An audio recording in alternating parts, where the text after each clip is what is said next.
Welcome, everybody. This week, we're going to be talking about the next step in our understanding of how our kids' brains develop.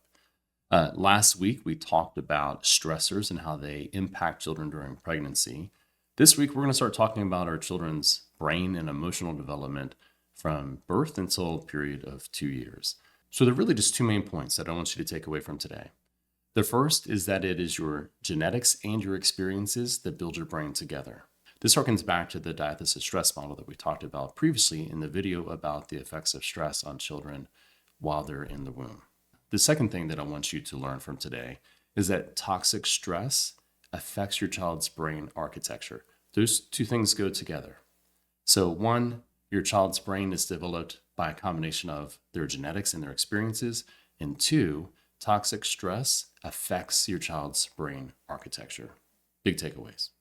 So let's start for a second thinking about how your child's brain develops in the first place. And it builds on itself.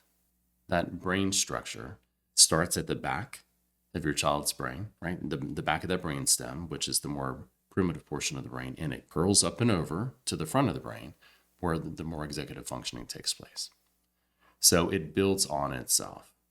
While your child is very young, right, an infant up to 2 years old, they're simply starting to get the basics in place, and their prefrontal cortex is not yet fully developed. I mean, that's not going to occur. I mean, children don't reach their full adult mental capacity until they're 25, and that's why you can't rent a car until you're 25. So this is a very long process. One of the things that we have to keep in mind when we're talking about how our child's brains develop is that humans are altricial. That means that when human babies are born, they're essentially helpless, right? It's kind of like when a baby bird is being born or when a rodent is being born. Like when rodents are being born, they're deaf and they're blind. They rely on smell. When human babies are born, as you know, they rely on their parents for everything. And humans are kind of unique among altricial species anyway because it takes so long. The glide path of a human from infant to adulthood is very, very long. We just talked about the fact that your prefrontal cortex isn't fully online. Your executive functioning isn't fully online until you're in your early 20s. So what is the evolutionary benefit of that? Right? Because it puts an infant at risk. An infant, a human, has to rely on their caregiver to provide everything, to provide safety, to provide food, to provide shelter, all of the things that a creature needs to survive. And also, if you think about it, not every parent is a great parent, I think, as we know, unfortunately. So a human effort is kind of playing the lottery in terms of having a parent who is capable or interested in providing for them. So what's the evolutionary benefit to being not only altricial, but also over such a long period of time? Well, one hypothesis about why this is the case is that by having this long glide path, it enables our brains to sort of take its time and develop really complicated structures. It enables us to have a really complex brain development that permits us levels of thinking that other species don't have. Some evidence for that is the amazing plasticity that our brains have during childhood.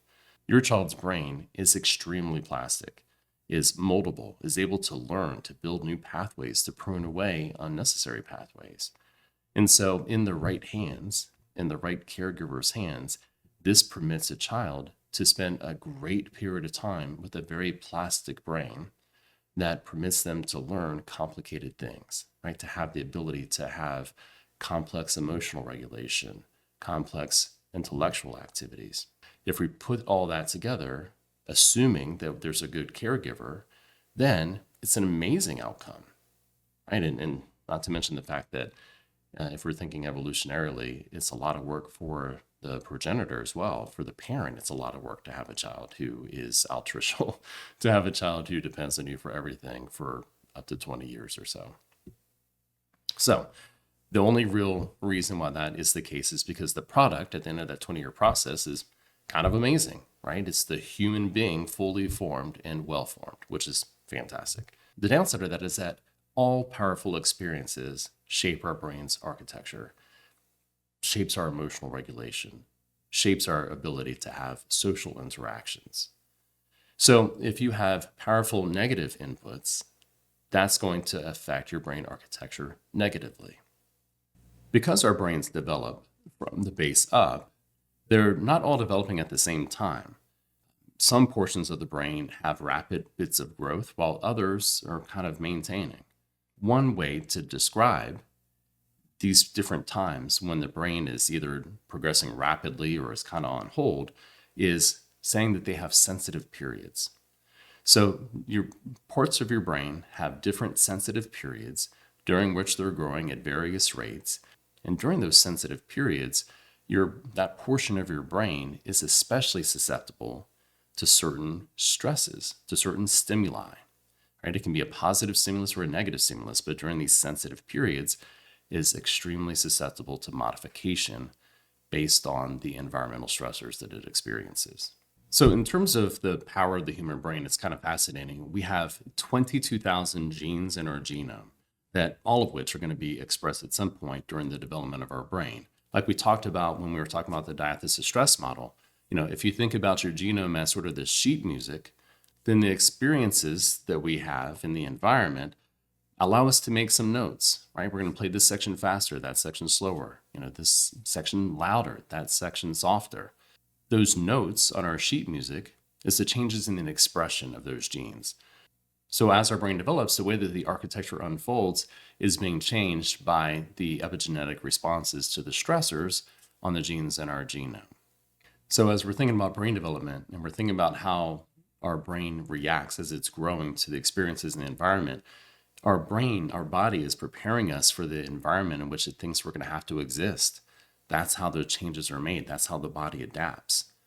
So as we talked about in the prior episode, if an infant is being placed in situations of extreme neglect, for example, the brain is preparing itself to experience life in extreme neglect.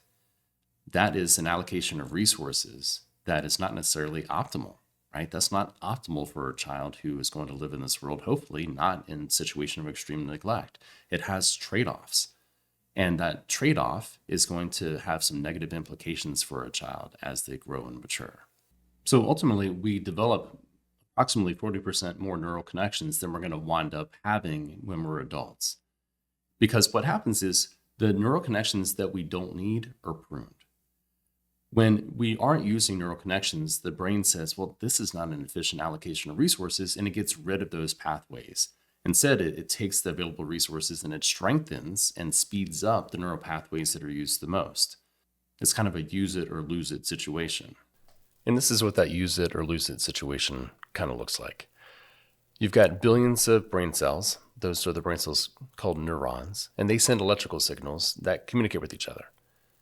Now, as these connections form circuits, they become the basic foundation of your brain's architecture that we've been talking about. These circuits, these connections, they grow at this rapid pace and they're reinforced by repeated use. Connections that are used more often grow stronger and more permanent, but connections that aren't used that often, they get pruned. They start to fade away. Well-used circuits create these really fast, lightning-quick pathways. First, you get these simple circuits that form. They provide a foundation for more complex circuits that get built on later throughout the process. Neurons form strong circuits and the connections for things like emotions, motor skills, behavioral controls, logic, language, and memory. And that all happens during this early, critical period of development that we're discussing. Here's a pretty fascinating example of that concept in rats. Now, a lot of the studies that I see when I'm trying to get prepared for one of these videos are rodent studies because you can do things with rodents and experiments that you can't do with humans. But in this example, we're talking about rodent auditory development. Now, initially, rodents are able to hear all sorts of different frequencies. This diagram that you're looking at shows how early experiences, extreme early experiences, can disrupt a rat's ability to hear different frequencies. Now, early on, if you look towards the left at A, you'll see that there are all these different colors, right? And you have this big red color that's circled. We're going to be looking at that more in a minute. But next to the red, you see these different colors: yellow, greens, blues. These are the various frequencies that a rat can hear, and you can see the different hertz levels on the right in that bar graph. Now, early on, the rat can hear all sorts of different frequencies, can hear that entire range. Look at B. You can see the different areas mapped out. But if, for whatever reason, a rat is no longer provided with the full range of those frequencies, the brain is going to stop being able to hear them, literally stop being able to hear the full range of frequencies. And so as you get to see on the right hand side, when they've been exposed to these extreme early experiences, the rat's brain can no longer hear the full frequencies. You don't have all the blues, you don't have the greens. You're really just left with that red area. That's the majority of what's left because that's all the rats can hear. Okay, now here's the interesting thing. It's not an efficient allocation of resources for the brain to remain capable of hearing the frequencies that it's never going to hear. That same concept applies to us. It applies to your kid. If your child is not using certain neural pathways, then those pathways are going to shrivel up and eventually be pruned. The pathways that the child uses a lot are pathways that are going to be strengthened. Think about this as a co-parent. Which pathways are you encouraging to grow? Are you encouraging neural pathways that are positive, that are the result of good parenting to emerge? Are you encouraging those pathways to be strengthened, to be sped up? Or is your child not having the kinds of experiences that we would hope a child has? Is your child focused primarily on dealing with stressors, on having their body receive environmental stress, fear, being neglected, and realizing that they're not going to be receiving the assistance that they need? And so other neural pathways that are the result of neglect are being reinforced and sped up. Even though your child may be too young to understand what's going on, even though your child hasn't developed speech, even though you don't necessarily have the concept that your child actually knows the kinds of things that are being said or done around them, your child feels it, right? Your child's body reacts to stress. Your child's body reacts to conflict, even though they can't necessarily tell you that there's conflict going on. Even if 10 years from now, they wouldn't be able to remember that they were exposed to co-parenting conflict or physical altercation or yelling and screaming or neglect and things like that. Even though they won't be able to verbalize those things to you as they get older, their body remembers it. The neural pathways that are essentially selected will remember it. The neural pathways that are pruned and gone that would have been positive, those are gone. So as you're interacting with your child, as you're interacting with your co-parent in the presence of your child, think about what you are doing to the development of your child's brain architecture. There are good things and bad things that we can do to help our child's brain develop. The things that are bad for you as an adult, the things that cause you stress, that makes your heart race, that makes your blood pressure go up, that makes your palms sweat, that gives you that sense of dread, those are all things that impact your child too.